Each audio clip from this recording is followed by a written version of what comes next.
2004, my family and I headed off to Sri Lanka for our summer holidays. On our first day, we swam in the beach. My mum, sister and I were on a famous coast called Unawatuna, and my brother and dad played cricket with the local kids. We spent Christmas with some of the kids we met, called Divya and Akshay. Their parents owned a restaurant right on the beachfront. We ate lunch with them, we played and we talked for hours. It was perfect. The next day was the 26th of December. So there's Divya and Akshay and there's me, my little toothy grin. The next day was the 26th of December. We took the morning slow and I drew a picture of the palm trees you could see from our balcony. So there's our villa in the background that we spent most of our time in. There's me. Then we heard the screams. We saw the water. It was all such a panic. And I clearly remember my dad running downstairs to get my mum and my sister. It was like a movie. It couldn't possibly be happening to us.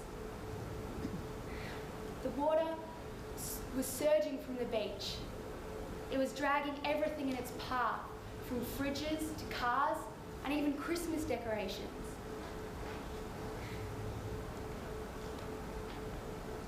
The water was rising up to the second story and our feet were getting wet. We had to move fast. My sister scrambled onto the roof, but to do so, you had to climb onto the second, out of our open-air bathroom, onto a brick jutting out from the wall opposite, over masses of rushing murky water, and onto the roof. I was supposed to be next. There was no way I was going. I refused. But then the water stopped. There was silence. You can only imagine the sense of relief.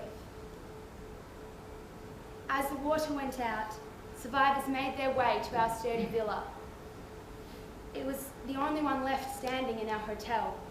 I saw terrifying injuries. A German man had blood all over his face and his ear was hanging on by a thread.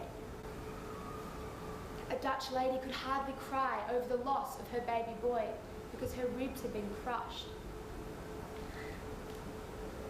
And the waiter who had served us breakfast on those now surreal and perfect mornings was lying dead in front of our villa, his body mangled from the force of the wave.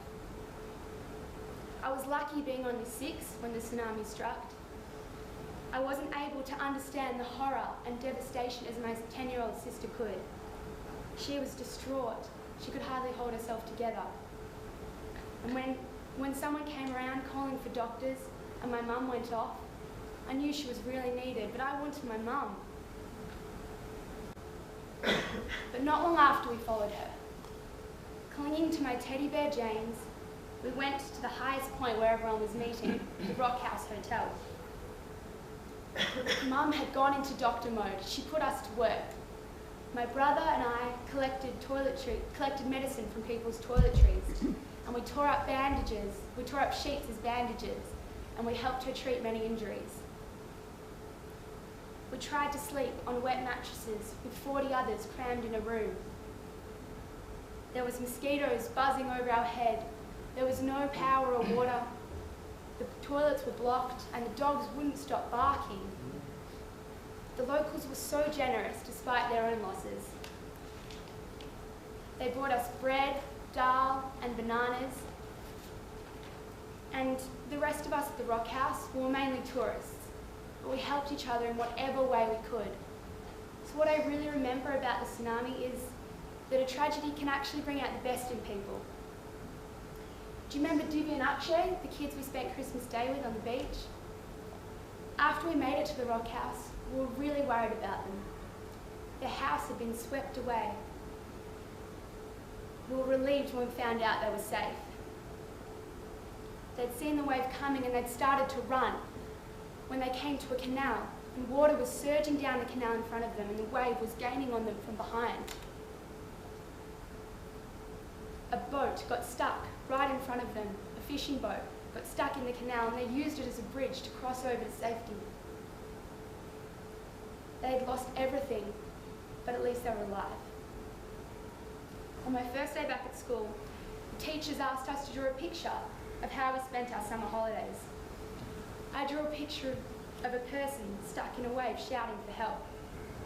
I then scrunched it up and stuffed it at the bottom of my school bag. And instead I drew a picture of a peaceful holiday and handed that in. Now that I'm older, I realise that I drew that picture because you never really forget a tragedy like that. It makes you have so much gratitude for the way that you live. Disasters affect kids like us all over the world. And that's why my family and I go back to Sri Lanka every year to help. We collect medical goods and deliver them to hospitals. We collect toys and books for children.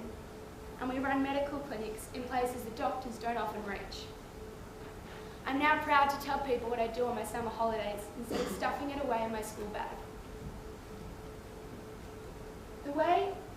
The way I like to think about the tsunami is it's the best, worst thing that's ever happened to me.